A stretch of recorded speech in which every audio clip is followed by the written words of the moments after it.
నమస్కారం. మన ఈ సరికొత్త ఎక్స్ప్లెయినర్కు స్వాగతం.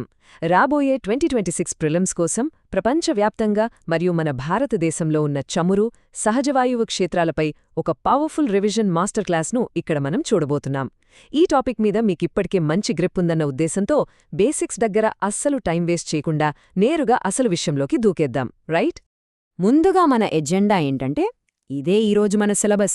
ప్రపంచ చమురు కేంద్రాలు, మన భారతీయ చమురు భౌగోళికం, గ్యాస్ రిజర్వులు మరియు రిఫైనరీలు, ఆ తర్వాత గ్లోబల్ చోక్ పాయింట్లు, ముఖ్యమైన సంస్థలు మరియు చివరగా ultimate memory palace, global oil production దగ్గర మొదలుపెట్టి ఈ ఫ్యాక్ట్స్ అన్నీ బ్రెయిన్లో ఎలా ఫీడ్ చేసుకోవాలో చెప్పే మెమరీ ట్రిక్స్ వరకు ప్రతిదీ సిస్టమాటిక్గా కవర్ చేద్దాం. సో మన మొదటి సెక్షన్ గ్లోబల్ పెట్రోలియం హాట్ల్యాండ్స్. అసలు ప్రపంచాన్ని నడిపిస్తున్న ఈ ఎనర్జీ నిజంగా ఎక్కడ్నుంచొస్తుందో ఆ ఫౌండేషన్ దగ్గరే మన అన్వేషణ మొదలుపెడదాం. అయితే భూమి పొరల కింద మనం ఎగ్జాక్ట్గా దేనికోసం వెతుకుతున్నామో ఒక క్లారిటీ ఉండాలి కదా.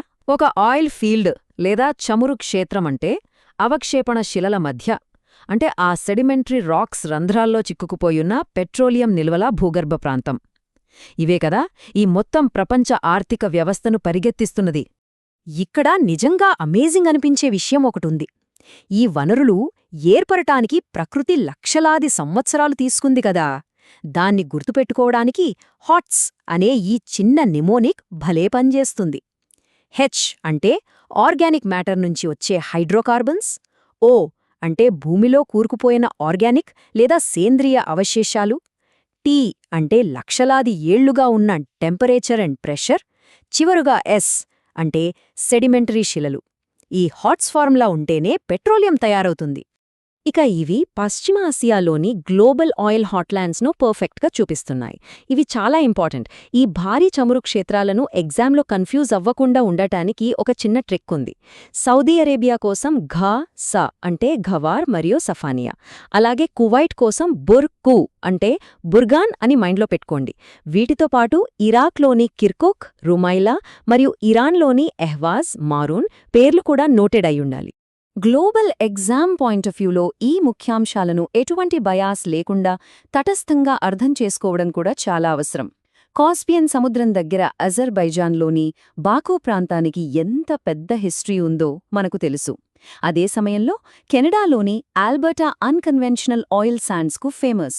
ఇక నైజీరియాలోని నైజర్ డెల్టా విషయానికొస్తే చమురు సంపద ఉన్న పర్యావరణ క్షీణత వల్ల అదొక కాంప్లెక్స్ జోన్గా మారింది. ఇక అమెరికా కెనడాలో చేసే షేల్ ఫ్రాకింగ్ సంగతి చూస్తే అది గ్రౌండ్ వాటర్ పొల్యూషన్కి అలాగే భూకంపాలకు కారణమవుతోందన్న ఆందోళనలు కూడా స్పష్టంగా కనిపిస్తున్నాయి.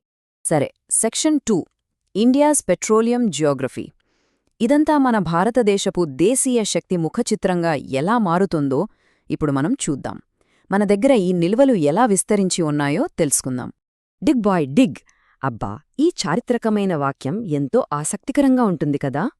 అప్పట్లో బ్రిటిష్ ఇంజనీర్లు తమ కార్మికులను ఎంకరేజ్ చేస్తూ ఇలా అరవడం వల్లే అస్సాంలోని మన భారతదేశపు మొట్టమొదటి ఆయిల్ ఫీల్డ్కు డిగ్ బాయ్ అనే పేరు స్థిరపడిపోయింది. What a great history! Exam ప్రెజర్లో మనకు పేర్లు కన్ఫ్యూజ్ అయ్యే ఛాన్స్ ఉంటుంది. అందుకే ఈ ఆన్ షోర్ ప్రాంతాలను నిమోనిక్స్తో బ్రెయిన్లో లాక్ చేసుకోవాలి.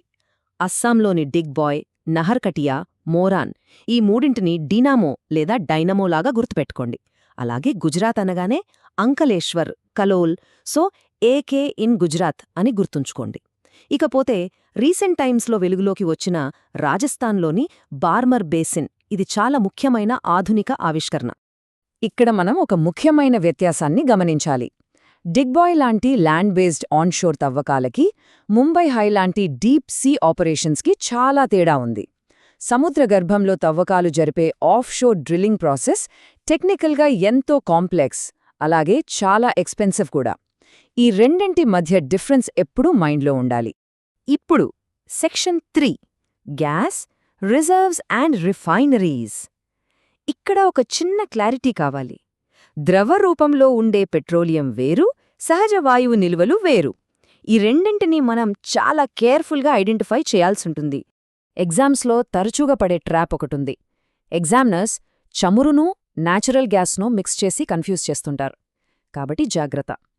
తూర్పు తీరంలోని కృష్ణా గోదావరి అంటే మన కేజీ బేసిన్, అలాగే ముంబై హై పక్కనే ఉన్న బస్సేన్, ఇవి రెండూ ప్రధానంగా సహజ వాయువు అంటే గ్యాస్ ఉత్పత్తికి ఫేమస్ అన్న విషయం అస్సలు మర్చిపోకండి.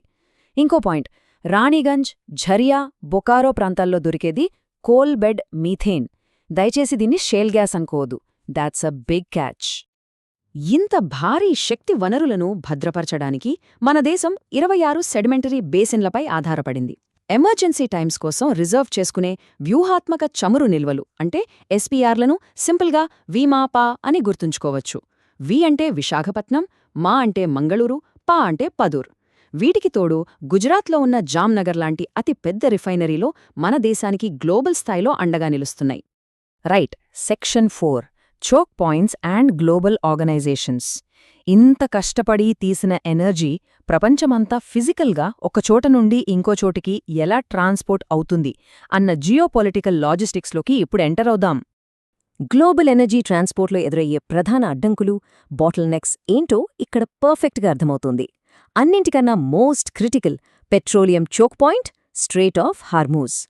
ఆసియా, యూరప్లకు వెళ్లే రూట్స్లో మలాకా మరియు సూయజ్ కాలువల ప్రాముఖ్యత ఎంతుందో మనకు తెలిసిందే. ఇక ఆర్గనైజేషన్స్ విషయానికొస్తే వియన్నా హెడ్ క్వార్టర్స్గా ఉన్న ఒపెక్ దేశాల్లోని కోర్ మెంబర్స్ని SIQA అనే షార్ట్కట్తో గుర్తుపెట్టుకోండి. సౌదీ, ఇరాన్, ఇరాక్, కువైత్ మరియు UAE. సింపుల్ కదా? Finally section 5 the ultimate memory palace. ఇప్పటిదాకా చూసినదంతా మైండ్లో ఎప్పటికీ లాక్ అయిపోయేలా ఒక పటిష్టమైన మెంటల్ మ్యాప్ను క్రియేట్ చేసుకుందాం రండి. ఈ ఫ్యాక్ట్స్ అన్ని బ్రెయిన్కి ఎంత బాగా ఎక్కాయో చిన్న టెస్ట్ చేద్దాం. ఒక ర్యాపిడ్ ఫైర్ క్వశ్చన్. భారతదేశంలో అతిపెద్ద ఆఫ్షోర్ చమురు క్షేత్రం ఏది? Just think. ఇందాకే అనుకున్నాం కదా, అరేబియా సముద్రం మధ్యలోంచి ఆకాశాన్ని తాకుతున్న ముంబై బిల్డింగ్స్ ఉన్న ఒక పిక్చర్ను ఊహించుకోండి. Exactly, Mumbai high. అరేబియా సముద్రంలో ఉన్న ముంబై హైనే మన అతిపెద్ద ఆఫ్షోర్ ఫీల్డ్. సరే, ఇక్కడ చాలా మంది కన్ఫ్యూజ్ అయ్యే మరో క్వశ్చన్ ఉంది. మన డొమెస్టిక్ మరియు ఇంటర్నేషనల్ ఫ్యాక్ట్స్ మధ్య ఉన్న డిఫరెన్స్ని టెస్ట్ చేసే క్వశ్చన్ ఇది. సఫానియా ఆయిల్ ఫీల్డ్ ఎందుకు అంత ఫేమస్? నో డౌట్, సఫానియా అనేది కేవలం ఏదో ఒక ఆయిల్ ఫీల్డ్ కాదు. ఇది ప్రపంచంలోనే అతిపెద్ద ఆఫ్షోర్ చమురు క్షేత్రం. ఇది సౌదీ అరేబియాలో ఉంది. సఫానియాకున్న ఈ ఇంటర్నేషనల్ స్టేటస్ని ముంబై హై లాంటి మన డొమెస్టిక్ ఫీల్డ్స్తో ఎట్టి పరిస్థితుల్లోనూ కన్ఫ్యూజ్ కావద్దు. ఇదే చాలామంది చేసే మిస్టేక్.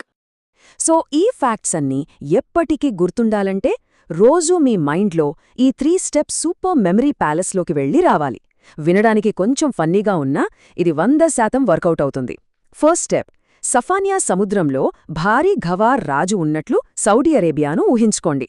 స్టెప్ 2, బుర్గాన్ అనే పెద్ద బర్గర్ను చూస్తున్నట్లు కువైట్కి షిఫ్ట్ అవ్వండి. ఇక థర్డ్ స్టెప్, డిగ్ బాయ్ తవ్వుతున్న ఒక వృద్ధుడు సముద్రంలో ముంబై హై బోట్, బార్మరేడారిలో ఉంటే గ్యాస్ బుడగలతో కేజీ బేసిన్ ఇలా ఇండియాకి ఎగిరిరండి. ఈ చిన్న visual story global and domestic భౌగోళిక స్వరూపాన్ని మీ మెదడులో పర్మనెంట్గా ఫిక్స్ చేస్తుంది. ఈ ఎక్స్ప్లెయినర్ను ముగించే ముందు మీకోసం ఒక ఆలోచింపజేసే ప్రశ్న. పశ్చిమాసియా నుండి ముడి చమురు దిగుమతులపై మన దేశం ఎంతగా ఆధారపడుతుందో చూస్తున్నాం కదా. అసలు లక్షలాది ఏళ్ల క్రితం ఒక భౌగోళిక అదృష్టం కొద్దీ సెడిమెంటరీ బేసిన్లలో చిక్కుకుపోయిన ఈ హైడ్రోకార్బన్లు ఈ రోజున ప్రపంచ దేశాల తలరాతల్ని, మోడర్న్ గ్లోబల్ పవర్ని ఎలా శాసిస్తున్నాయో కదా. ఒక్కసారి దీని గురించి లోతుగా ఆలోచించండి. ఈ అద్భుతమైన జియోగ్రఫీ గురించి మరింత తెలుసుకోవాలనే మీ క్యూరియాసిటీకి ఇదే నా ఫైనల్ క్వశ్చన్. మళ్ళీ కలుద్దాం. All the best.